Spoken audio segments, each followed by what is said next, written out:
You want a breakfast. You want a quick, hot breakfast. And you don't want to spend a lot of time or money, which these days means you don't want to use eggs. Eggs cost way too much money right now. So how about 3 easy, frugal breakfast mixes that can be turned into a hot breakfast in less than 10 minutes. If you don't know us, I'm Hope. And I'm Daniel. And Daniel has joined us. He has taken a short break from his college classes to join me in the kitchen today. It's always such a treat when he is with me in the kitchen in these videos. All right, these are all 3 mixes that you and I have created frequently together. We've used them and they actually work and they're actually tested on young people, and I get 2 thumbs up from my kids with these recipes. First one we're gonna start out with is instant oatmeal because these things cost a lot of money. but you can make your own in minutes flat for a fraction of what you would be paying for these. We'll start out with 4 cups. This is just regular old-fashioned oats. We're gonna food process it. Daniel is gonna chop those up into smaller pieces. The only difference between the old-fashioned oats and those little packets of instant oatmeal is the size of the oat flakes. I'm not kidding. So he is going to chop those up into smaller pieces.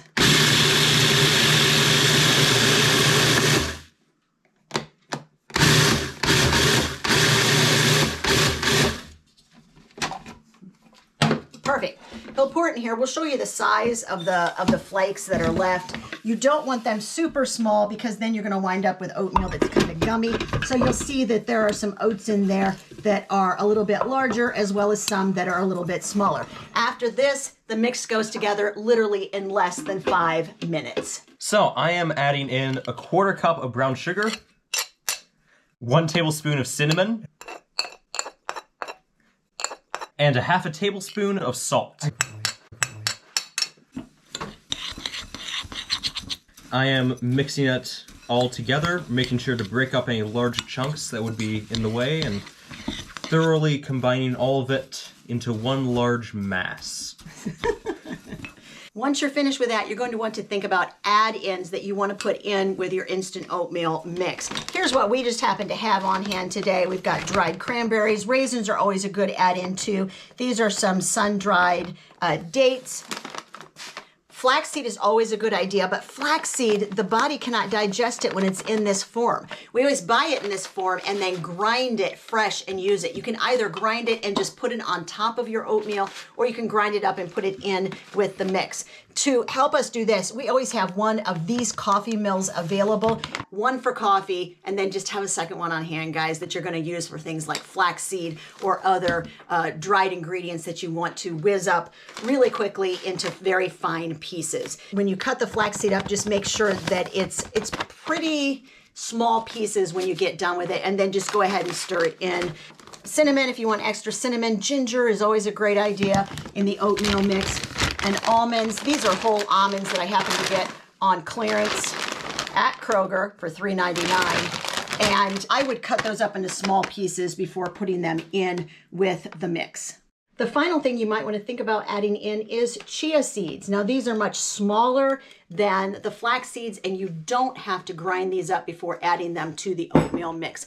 Add up maybe, what do we add? 1 to 2 cups? I think so. Of a combination of all of these ingredients, and stir those in. Then this can be just placed in some sort of a plastic container or whatever storage container you want. Make sure that you label it, and it will stay shelf stable for about 3 months. Put it in the freezer for maybe about 6 months. It'll stay fresh in the freezer. Let's show you how you actually use this mix. All right, this is how we're going to use the mix. I have 2/3 cup of the mix, and I'm putting it into 1.5 cups of water.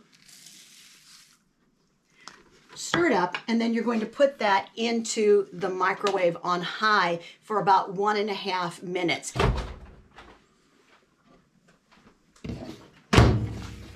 Now, it does thicken up as it cools down, so don't let it get too thick while in the microwave.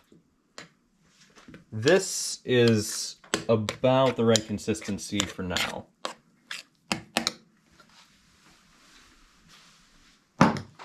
Okay, here is the finished oatmeal. I put in some craisins and a bit of ginger, and it wasn't quite sweet enough for me, so I mixed in a bit of maple syrup. It's quite good. Well, Daniel finishes his bowl of oatmeal. Are you ready for easy frugal breakfast mix number 2?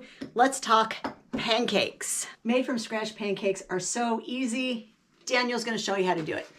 All right, we're starting out with 6 cups of flour. That's all-purpose flour. And then I'm dumping in 1 cup of sugar, along with a tablespoon of baking powder, tablespoon of baking soda, and a teaspoon of salt. All of that will be mixed together, finishing off the dry ingredients. Now there's only one more thing you need to add to this mix before we actually use it to make pancakes, and that is, as we promised, an egg substitute. Now we're going to give you a variety of substitutes that you could possibly use. If you don't have any of these substitutes on hand, you actually could go ahead and use a 1/4 cup of applesauce. Just mix that in before you cook the pancakes. It does add a little bit more moisture. It makes them, I would say, a little bit more dense. So it's possible they're not going to rise as much as regular pancakes, and you are going to taste a little bit of that appley flavor in your pancakes. But if you dig apple flavor in your pancakes, that's the way to go. And because it does add more moisture, I think that they might have to add a little bit more of, kind of mess around with the flour to moisture mixture a little bit to make sure that it looks and feels right before you start cooking the pancakes. Here's how we do it though. We generally don't use applesauce in our pancakes. Instead, we actually use an egg substitute. This is Energy Egg Replacer. You can see I got it on the clearance shelf at Kroger for $2.99 quite a while back. This is what we use nearly all the time. Look, a 1/2 tablespoon of this mixed with a tablespoon or 2 of warm water, and it sets up just exactly like an egg does. I think, I'm going to look on the back here. I think there's 112 servings, 113 servings. Y'all, this is like 113 eggs in my hand right here. That box would be worth about $500 That's today. right. Think about it. But there are some other things that you could use. Daniel actually really likes this. This is a large vat of arrowroot powder. Yes, we really have 4 pounds of arrowroot flour. Don't ask questions, no judging. Yes, we do. Now, if you're adding flaxseed, you can grind it up really, really finely and go ahead and just add it to the pancake mix. And once again, with any of these egg substitutes, they're looking at adding how much? 3 tablespoons. 3 tablespoons of any of these egg substitutes we just talked about. Add them, make sure they're ground up finely, add them directly to the mix them in. You're good to go. Dan's going to put the pancakes together while I tell you exactly what he is doing. In this bowl, you have about 2 cups of the mix. In this cup, you have 1 cup of plant-based milk. If you use cow's-based milk, that's where you're going to put your cow's-based milk. You want 1 cup of it. Now, before you start mixing up your pancake mix, about 10 minutes ago, we put this together. So it's 1 cup of milk. In this case, it's plant-based milk. A lot of people think you can't sour plant-based milk, but you actually can. And we added a tablespoon of vinegar to that. Here's what we had on hand. We had some organic apple cider vinegar, and we added that. So 1 tablespoon of that, and that will sour that and thicken it in about 10 minutes. Some pancake mixes from scratch tell you to add like something that's like a thick milk-based product, like a yogurt, but that will thicken the milk. The vinegar will thicken the milk and make it thick like a yogurt would be. That is mixed in. Now I can tell from looking at it, we need to add just a smidge more milk to that. This is an almond milk coconut milk blend. And we're gonna add just a little bit more. All right, and once again, as with a lot of things, when it sits, that flour is going to absorb a little bit more of that moisture, and it is going to thicken up the longer you let it sit. All right, let's make some pancakes. We are going to heat a non-stick pan.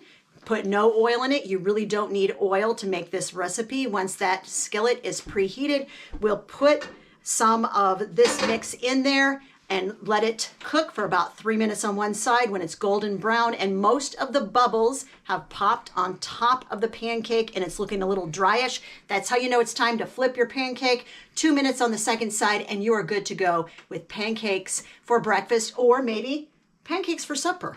All right, here's the test. That's really good. This next recipe is a little bit unconventional. It is cornbread waffles, and believe me, they are quite good. Trust us on this. They're good. We made cornbread waffles for Christmas dinner and made them savory to go with our soup bar at Christmas time, and it was really, really good. Let's take a look at the mix and how to put it together. Daniel, what do you have in there? We have 3 cups of cornmeal along with 3 cups of flour, which are mixed together with a whisk. All right, now I'm gonna go ahead and add, there's a teaspoon of salt, and then we're going to add some baking soda and some baking powder. I'm gonna put those into this, and I'm gonna have him sieve it in there. It doesn't take that long to put it through this sieve, and make sure you're not gonna get any lumps in the mix, because that doesn't taste very good to get big lumps of baking soda or baking powder. All right, so we're gonna put that in there. So you know what we put in. That was 2 tablespoons, by the way, of baking powder and 2 teaspoons of baking soda. And then we have the 1 teaspoon of salt. That's all in there, along with the 3 cups of all-purpose flour and the 3 cups of cornmeal. Now, as with the pancake mix, you're going to need to add an egg substitute, because remember with these, they are all egg-free, because we be saving money on eggs, right? So this, once again, to remind you, is the Energy Egg Replacer. We're plant-based, so we never buy eggs, and this is 113 eggs right here, guys, right here in this box. And as with the pancake mix, you can also grind up some flaxseed really, really small, or you can add some arrowroot. So the egg substitute you're going to put in there is 3 tablespoons of the egg substitute. That's going to go in there. I'm going to go ahead and add the Energy Egg Replacer. Half tablespoon. So 6 half tablespoons, guys. Yes, that does equal 3 tablespoons, right? Yes, it does. All right, that was the Energy Egg Replacer I put in there. He's gonna mix that in, and then I'm gonna show you how to use this mix. Literally, everything we just put in there, that's all the dry ingredients. You're gonna put it in a bowl. We actually made a little bit of this up ahead of time, and I'm gonna show you what it looks like. We actually made this mix. It's the identical thing that's in there.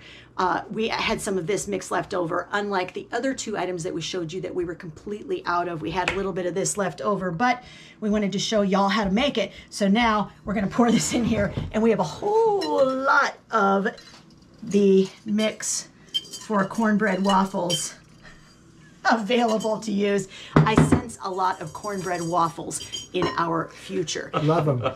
First, we'll show you how to make the cornbread waffles sweet, and then we'll talk about savory. We're gonna start out with 2 cups of the mix, and then Daniel is gonna talk about the milk that he's gonna add to the mix. We got 1 cup of milk here, and 1/2 of a tablespoon of vinegar, just like the milk that we had for the pancakes. And you can see it's thickened. Just that little bit of vinegar did indeed make the milk thicker and soured it. Now remember, this is the batch that we're making sweet, so we're going to add about a teaspoon of vanilla extract. This is my homemade vanilla extract, guys. I've made it from scratch for years. You want to know how to make vanilla extract? It's super duper easy. I gave you a step-by-step tutorial, and that is on the website. I'll make sure there's a link to that post on the website in the description of this video. So this is actually about a teaspoon, and Daniel is going to add 1 tablespoon of maple syrup. Use real maple syrup, guys.